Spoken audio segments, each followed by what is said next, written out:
Hello students, good morning.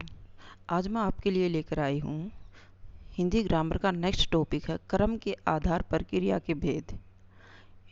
ये 6 से 10th तक सिलेबस में भी काम आता है और कॉम्पिटिटिव एग्जाम में तो हमेशा सकर्मक और अकर्मक क्रिया की पहचान करना पूछा जाता है। तो अगर इस छोटा सा टॉपिक है, अगर इसको ध्यान से 2 बार पढ़ लेते हो तो 2 नंबर आपके पक जाते हैं। इसमें से कॉम्पिटिटिव एग्जाम में एक क्वेश्चन अवश्य पूछा जाता है।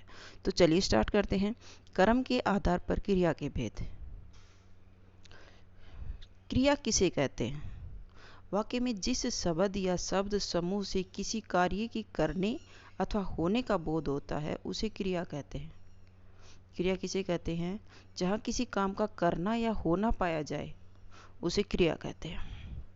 जैसे मोहन खाना खा रहा है, हवा बह रही है, ये खा रहा है, बह रही है, ये सब क्या है?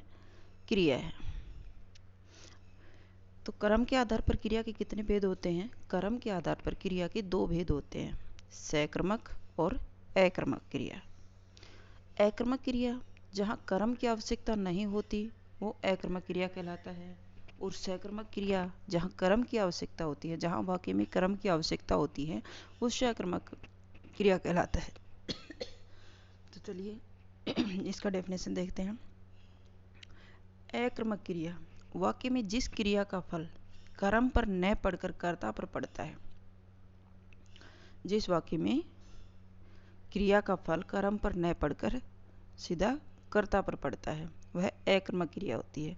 यानी सीधा सा है, अकर्मक क्रिया वहाँ होती है जहाँ वाक्य में कर्म की आवश्यकता नहीं होती, या वाक्य में जहाँ कर्म की आवश्यकता नहीं होती उसके बिना ही अर्थ स्पष्ट हो जाता है, वह अकर्मक क्रिया कहलाती है। जैसे नरेश मैदान में खेल रहा है, तो काफ़ी बार मैदान में, तो काफ़ी बार बच्चे मैदान को कर्म मान लेते, लेकिन ये कर्म न होकर के अधिकरण कारक है। अधिकरण है यहाँ पर। नरेश मैदान में खेल दौड़ रहा है, क्योंकि में विभक्ति अधिकरण कारक की है, न कि कर्म कारक की। नेक्स्ट है बच्चा रोता है, रवि खाता है। नेक्स्ट है सकर्मक क्रिया, जहाँ क्रिया के प्रयोग में कर्म की आवश्यकता होती है उसे सकर्मक क्रिया कहते हैं। सकर्म कर्म सहित, अकर्मक कर्म के बिना। जैसे सकर्मक क्रिया राम पत्र लिखता है,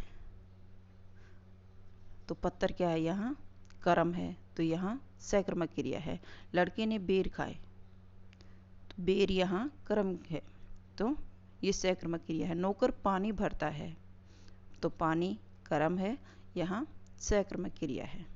अगर इसकी पहचान आपको अच्छे से नहीं आती तो इसकी ट्रिक है कि वाक्य से प्रश्न पूछो।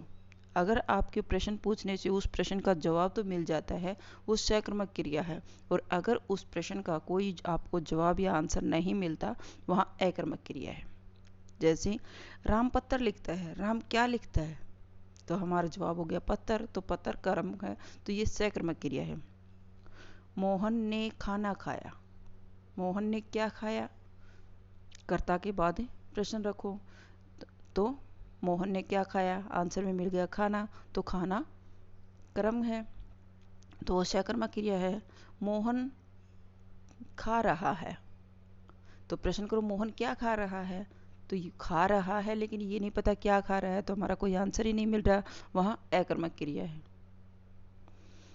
नौकर पानी भरता है, नौकर क्या भर रहा है? नौकर पानी भर रहा है, तो पानी कर्म कारक है। यही सबसे अच्छी ट्रिक है सकर्मक और अकर्मक की पहचान की। तो ये मोहन खाना खा रहा है, मोहन क्या खा रहा है? तो खाना कर्म है, तो यहाँ ये सकर्मक क्रिया है। तो ये आपका चैप्टर यही कंप्लीट होता है। छोटा सा टॉपिक था, लेकिन वह मोस्ट इम्पोर्टेंट टॉपिक है। इसमें से एक क्वेश्चन कॉम्पिटिटिव एग्जाम में हमेशा पूछा जाता है, तो इसको अच्छे से 2 बार पढ़ लीजिएगा, आपका ये 2 नंबर बिल्कुल पक जाते हैं। अगर आपको मेरी वीडियो अच्छी लगी हो तो प्लीज़ लाइक कीजिए, शेयर कीजिए और सब्सक्राइब करना न भूलें। फिर मिलते हैं नेक्स्ट वीडियो में। Bye bye.